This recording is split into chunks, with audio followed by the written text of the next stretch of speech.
আসসালামু আলাইকুম। আমি সাহারা সাথী কুকিং ব্লগ থেকে সাথী বলছি।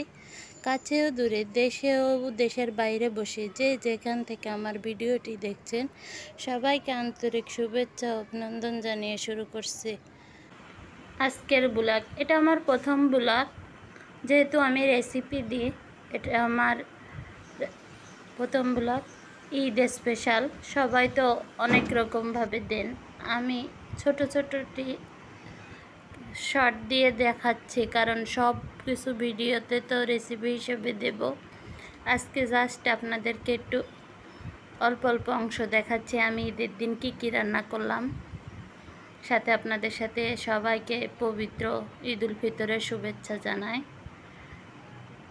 সবাই কেমন ঈদ কাটাচ্ছেন দেখলাম, সবাই আলহামদুলিল্লাহ খুবই ভালো ঈদ কাটাচ্ছেন। আমি ঈদে কোথাও বেড়াতে যেতে পারি না, যেহেতু আমার সাথে আমার শ্বশুর থাকে, তাকে দেখভাল করা লাগে, আর আমার হাজব্যান্ডেরও ছুটি হয় না। সব কিছু মিলিয়ে শহরে ঈদ করেছি, ওই প্রতিদিনের মতোই। ঈদ বলে আমার জীবনে স্পেশাল বলে কিছুই আসেনি। কথা বলতে বলতে আমি আপনাদেরকে দেখাচ্ছি যে আমি কি কি ঈদের দিন রান্না করছিলাম। সামনে রেসিপি আকারে শেয়ার করব। এই যে বাড়ি থেকে বেরোচ্ছে, একটু ঘুরতে গেছিলাম ঈদের আগে। এটা আমার শ্বশুর বাড়ি। আমার শ্বশুর বাড়ি হচ্ছে বাগেরহাট, রামপাল থানার ভিতরে পড়ে। এটা হচ্ছে খানজাহান আলীর দিঘি বলে। এই যে দেখছেন, এটা হচ্ছে সিঁড়ির থেকে নিচে নেমে এই যে পুরোটাই দিঘি। এটা খুবই নামকরা একটা খানজাহান আলী সেতু, দিঘি, সব কিছু ওনার নামকরণে হয়েছে। আমি খুব স্বাভাবিক কাছ থেকে না, একটু দূর থেকে আপনাদেরকে ভিডিও করে দেখানোর চেষ্টা করছি। অনেক মানুষ, অনেক সাউন্ড। জানি না কতটুকু দেখাতে পাচ্ছি। যারা কখনো যেতে পারবেন না, হয়তো আমার এই ভিডিওটি দেখে আপনাদের ভালো লাগবে। এটা হচ্ছে ৬০ গম্বুজ মসজিদ, তার ভিতরের কিছু অংশ। মসজিদের ভিতরে এখনো যাইনি। এটা হচ্ছে চারিপাশ। জাদুঘরের ভিতরে আমি ঢুকি নাই, ওখানে প্রচুর ভিড়। আমি এই চারিপাশটাতে একটু ঘোরাঘুরি করছি, খুবই টায়ার্ড লাগছে। মেয়েটাও খুব বিরক্ত করছিল। এবার মসজিদের ভিতরের অংশে দেখাচ্ছি।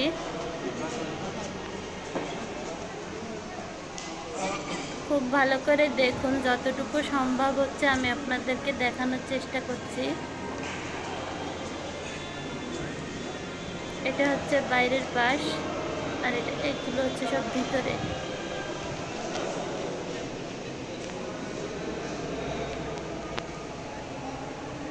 ভিতরে ওরা ভিডিও করতে দিতে চাচ্ছিল না, অনেক রিকোয়েস্ট করে তারপরে ভিডিওটি করলাম।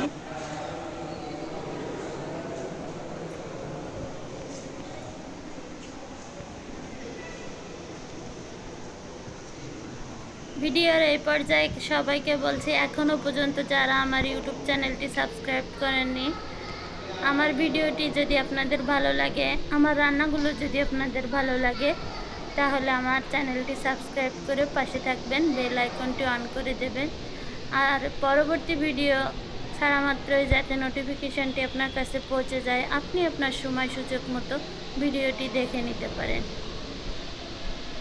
আর অলরেডি যারা আমার চ্যানেলটি সাবস্ক্রাইব করেছেন তাদেরকে অসংখ্য অসংখ্য ধন্যবাদ। যারা বাগেরহাটে আসছেন তারা তো অনেকেই ভিতরে আরও ভালোভাবে ঘুরে ফিরে দেখেছেন, আর যারা বাগেরহাটের মানুষ তারা তো অনেকবারই গেছে। যে সমস্ত আপুরা অনেক দূরের, কোনো দিন আসেননি, তাদের কাছে আজকের ভিডিওটা নিশ্চয়ই অনেক ভালো লাগবে আশা করছি। আমি খুলনায় থাকি, আমার হোম ডিস্ট্রিক্ট হচ্ছে বাবার বাড়ি সাতক্ষীরা কলারোয়া থানাতে, আমার শ্বশুর বাড়ি হচ্ছে বাগেরহাট রামপাল থানায়। আমার হাজব্যান্ড খুলনায় জব করে, এজন্য আমার খুলনাতেই থাকা। এটা হচ্ছে বাগেরহাটের ভিতরে ইকো পার্ক চন্দ্রমোহন। আমরা ওখান থেকে বেরিয়ে ইকো পার্কে আসছি। আমি খুবই অল্প অল্প ক্লিপ আপনাদের দেখাচ্ছি। এই সিঁড়ি দিয়ে নামার সময় আমার খুব কষ্ট হচ্ছিল, যেহেতু আমি অনেক ওয়েট আমার, আর রাস্তাটা এত কষ্ট হচ্ছিল নামার সময় আপনাদেরকে বলে বোঝাতে পারবো না। অল্প জায়গা, মানুষও বেশি ছিল, একটু ভিডিও নিচ্ছিলাম, আস্তে আস্তে হাঁটছিলাম আর ভয় পাচ্ছিলাম পড়ে না যায়। এই জায়গাটা সবচেয়ে আমার ভালো লেগেছিল। মনে হচ্ছিল যে স্পিড বোট দিয়ে যদি ওই ভিতরের জায়গাটায় যেতে পারতাম, ছবি উঠাতে পারতাম, খুব ভালো লাগতো। কিন্তু যেহেতু আমি সাঁতার কাটতে পারি না, আমি পানিতে খুব ভয় পাই। এই যে আমার ছেলে, হাজব্যান্ড, আমার ভাইজি, আমার মেয়ে হাঁটছে। এই জায়গাটায় হাঁটতে খুব ভালো লাগতেছিল। দুই পাশে আম গাছ,